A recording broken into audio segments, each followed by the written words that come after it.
Update. Neighbor was catfishing women using husband's photos. Original post. My husband 35 male and I 30 female were married for 8 years but have been separated for the last 14 months. And I need help and advice on how to rekindle our relationship. We are currently not in speaking terms and all our arrangements go through our lawyers. But I will have an opportunity over Christmas to clear the air and set things straight, as he will be flying in from Sydney to spend time with the kids. So what happened? I received a Facebook message in September last year that my husband was talking and exchanging naked photos with other women on Tinder. We spoke on the phone for a bit, and the only proof she had was a screenshot of their conversations and his profile. Long story short, I downloaded Tinder and found his profile, with his location less than 1 kilometer away. I was convinced that he was cheating, and we had a terrible fallout that evening which led to my family coming over to calm the situation. But instead, it escalated when my brother punched and grabbed hold of my husband. The neighbors called the police and my husband was asked to pack a few things and stay elsewhere for a while. We separated shortly after, and he has since moved to Sydney to be closer to his ailing father but sees our kids for a weekend twice a month. Fast forward to the beginning of November this year. My neighbor rocked up at my doorstep to tell me that her husband was catfishing women on dating apps, using my husband's photos. He downloaded these photos from a MacBook that we lent him during COVID, and some of these photos were of intimate nature, and of me. The police are currently dealing with this. All of this has been relayed to my husband through his lawyer, but his response has been lukewarm, and he said we could talk about it over Christmas. I am so scared that we might be too far down the rabbit hole, and that he will likely push for a divorce. Even though I know that we love each other deeply, but this took a massive toll on our mental health, finances, and well-being of our 3 kids.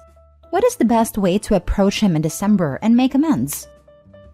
Now for the top advice before reading the update. Wow, what a mess. I'm glad the police are involved in what that neighbor did. As for you and your husband, a lot is going to depend on 2 things. How much you both really do still love each other. How difficult it is for you both to have a truly serious, heart-wrenching, emotionally exhausting conversation. His logical side will likely understand why you thought it was true. After all, there were pictures. It would be easy to believe it was true. But his emotional side is going to be deeply hurt that you didn't believe him over the evidence. All you can do is sit down and try to work through it. Good luck to you. Thank you. I thought having a therapist present might help, but I have doubts and think it is better not to involve others. The aftermath was devastating for us both and more so for him when his friends and my family wrote him off. I still love him and never stopped, but I know it will be on his terms if he is willing to give it another chance. I am willing to do whatever it takes. What have you done to make amends and clear his name? Have you notified his friends and family that he was falsely accused and had been faithful the entire time? Has your family apologized? Has his friends reached out and apologized? Take a look at the definitions of regret that this happened versus remorse for the pain you caused him. I don't hear or feel remorse in your words, and I don't see remorse in your actions. Your husband experienced something that you will never understand. 1. False accusation. 2. An assault from your brother. 3. Spousal alienation. 4. No right of recourse against the false claim. 5. A complete lack of loyalty from his wife. 6. A complete lack of respect from his wife. 7. The loss of his life he had from a false allegation. 8. Parental alienation from his children. 9. Familial alienation from his in-laws. 10. Alienation from his friends. 11. The police were called and he had to leave. 12. You separated from him. 13. Your husband has already completed his grieving process. You ask, are you too far down the rabbit hole? Yes. I am afraid there is no going back for you. You chose to not listen to him when he said it was not him. I agree. I don't think there's coming back from that. I understand you had reasons to believe he might be cheating, but it seems he had no chance to defend himself. And getting your family involved made everything even worse. He was hit and was told to leave his house by the police. Has been living away from his kids for the past 14 months and has been treated as a villain by friends. You say you love him, but I don't think love could erase everything you two have been through and rebuild trust. If Opie had posted here when she originally got the message and found his profile, I guarantee everyone would be telling her she was stupid to believe her husband saying it wasn't him, and that she'd be back here in 6 months with an STD. It's weird how self-righteous people are being now with the benefit of knowledge she didn't have. And now for the update. Hello everyone. I have had quite a few people ask for an update on what happened after we discovered that my neighbor was using my ex's photos to catfish other women. Unfortunately, after having sat down and discussed things, it was decided that our marriage was beyond repair and that we should go our separate ways. He is currently in therapy and has requested that we have a clean break with no future contact in the future. I intend to respect his wishes and will continue to communicate through his lawyers on matters that concern our kids. I have since cleared the air with our families and friends and still actively works towards repairing his reputation. I would also like to clarify the attack and why my parents came over in the first place. The night of the argument, I called my mother to ask if I could drop off our kids and if they could spend the evening there, but she was concerned about my emotional state and asked that I stay put and they would come to fetch the kids instead. They arrived, and my brother opted to stay outside while my parents came inside to grab the kids and their bags. At this point, my father asked to talk to my ex and calm the situation, and my mom dragged me away to get the kids and their bags ready. My brother was very confused when we came outside and was triggered by my mom saying that my ex might have cheated. My brother reacted the moment my ex walked out and grabbed my arm in a non-violent way, leading to the punch and scuffle on the front lawn. He was remorseful and apologized even before we found out my ex was not to blame. It is a series of unfortunate events that has changed many lives and robbed my family of our love and happiness. Now, I have to focus on my kids, my depression, and coming to terms with a divorce. I will never forget, but hopefully the pain won't be as intense. I feel so horrible for your husband. He needed help. He was a victim. He needed his wife, the one person who should always be by his side. And instead, you divorced him and allowed a brother who would be triggered by events to be there. He was hurt. He lost his family and he lost his wife. My heart breaks for him. What do you mean coming to terms with a divorce? You refused to hear him out. What is there to come to terms with? The fact you wouldn't hear him out? Please, if you ever cared for him, even the tiniest bit, do not attempt to rekindle with him. He may be desperate and go for it, but he needs to heal. He needs to find someone who will genuinely back him, love him, and trust him. You've done a lifetime of damage to him.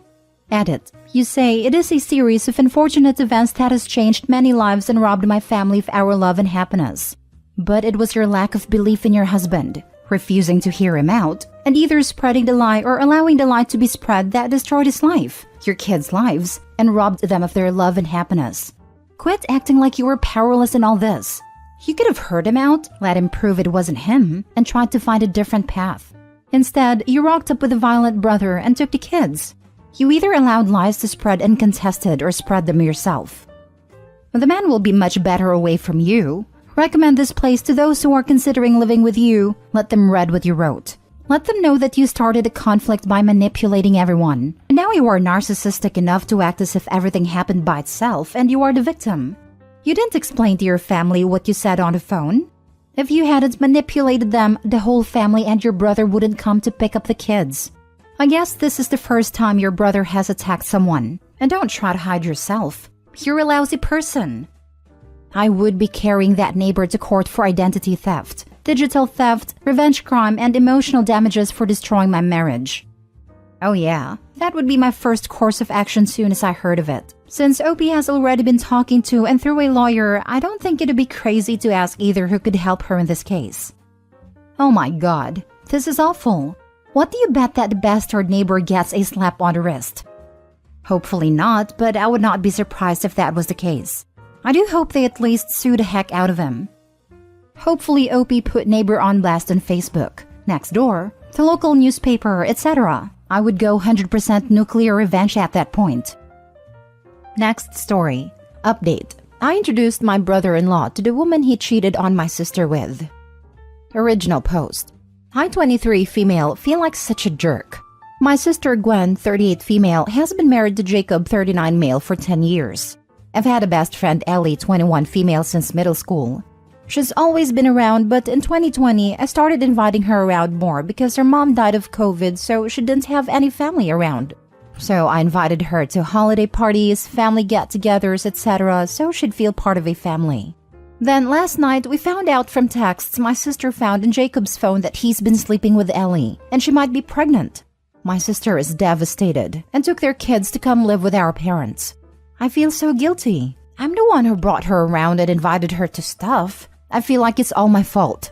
My sister's life is ruined. Her kids are really upset, but I don't know what else I can do other than say sorry. Now for the top advice before reading the update. You aren't responsible for that.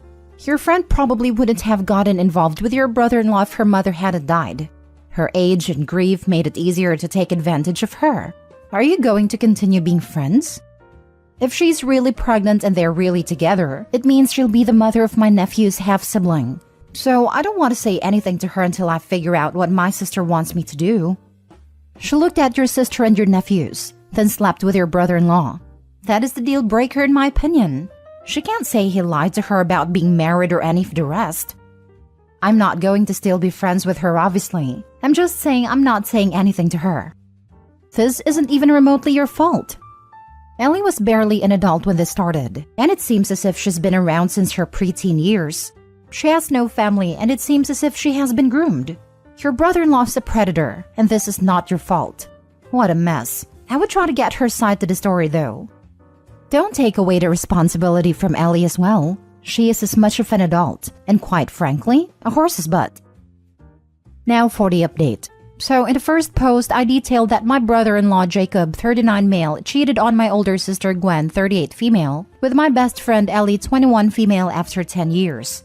We found out when Gwen found texts on Jacob's phone from Ellie talking about how she was pregnant. My sister is still really upset. She's not doing well at all. The kids all have a really good relationship with Jacob, so that didn't make it easier. They were asking about him constantly and crying for him. She went back home 2 days ago. She's living in the main part of the house while he's living in a garage apartment. My sister asked me to talk to Ellie to find out as much of her side as we can. She is pregnant, and apparently her and Jacob have been dating a while. He told her my sister had a drinking problem and was emotionally abusive to him and the kids. I told her that was all a lie, and if she really thought that was true, why wouldn't she talk to me about it? She said she thought I'd lie for my sister. I know you all probably think I'm crazy because I'm so emotional when I'm not usually, but I'm so sad for my sister. But also, I feel guilty because I also just sat down and sobbed the other day. Because she was my best friend for so many years, and she must completely lied and misled me and made up stories to keep her dating him a secret. She wasn't really my friend at all, and I had no idea. And I know this is about my sister and her kids and not me, but I feel so sad about that. A lot of people seemed confused about when they met. 2020 was just when her mother died and I started bringing her to big family events, holidays and stuff. Jacob and Ellie have known each other since me and her became friends when we were kids, because my sister was still living at home when they started dating. I wouldn't ever say that him and Ellie were particularly close or anything, so I don't know if any grooming or anything like that happened. Ellie doesn't have any family, so I don't know who would even look for proof of that or not. My sister has already hired a lawyer. Jacob says he's sorry about the infidelity, but says he's ready to move on with Ellie. Everything just really sucks now. The only one who doesn't seem affected by any of this is Jacob, who has just been acting completely normal and just hanging out with the kids a lot. My sister said he almost seems cheerful about all of this. To hell with Jacob and Ellie. I just don't know how they could lie to us for so long. Because they don't have a conscience. Also, don't believe Ellie for a second about what brother-in-law said about your sister. If she has known you since middle school and has been around the last couple years, she has seen firsthand their interactions. I call it a huge pile of horse manure, and she's just a horrible human being. Well, a snake. She bites the hand that feed her. Harp on Ellie all you want. She's a deliberate homewrecker, liar, and a terrible friend. But don't ignore Jacob in this. The man cheated on his loving wife, the mother of his children, with a girl who was underage when he met her in his early 30s. He was an adult when she was born, and he lied to her to get in her pants. Then he didn't even use protection. What a POS. Honestly, don't worry about Jacob and Ellie, and cut off contact with them both. There's no reason you need to be in their lives anymore, and they'll get what's coming to them. Ellie has no mother, and has settled herself with a guy who is 18 years older than her, and lies and cheats for 18 plus years. Her hell will be here as soon as he finds another barely legal adult to cheat on her with. Not to mention she's giving up her entire young adulthood for this. Jacob may seem unaffected now, but he's going to have a world of hurt coming his way with all the legal and financial requirements that come with a divorce, with proof of infidelity if you're in a state that cares about that, child support, and possibly alimony.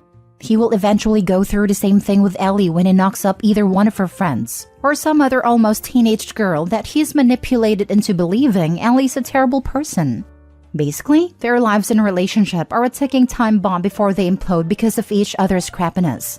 None of this is your fault. If it wasn't Ellie, Jacob would have found some other girl with emotional issues to suck her into an affair with. Don't worry about them. They'll get what's coming to them. Focus on supporting your sister through all of this and helping however you can. It will get better for you, her, and her kids over time if you all look out for each other. Good luck. You can be emotional for yourself and the own betrayal you went through from your best friend while still being sympathetic and sad for your sister. Don't feel guilty for that. Events like this don't just affect one person. It is obviously going to affect you, your sister, her kids, likely your parents, but all to varying degrees. I'm sorry you had to find out your friend did not value your friendship this way. If she had valued your friendship, she wouldn't have had a relationship with your married brother-in-law. Whether she was groomed or not, it's not your responsibility now to figure any of that out. Thank you. It's just a really hard time, so I think I just don't know what I feel bad about.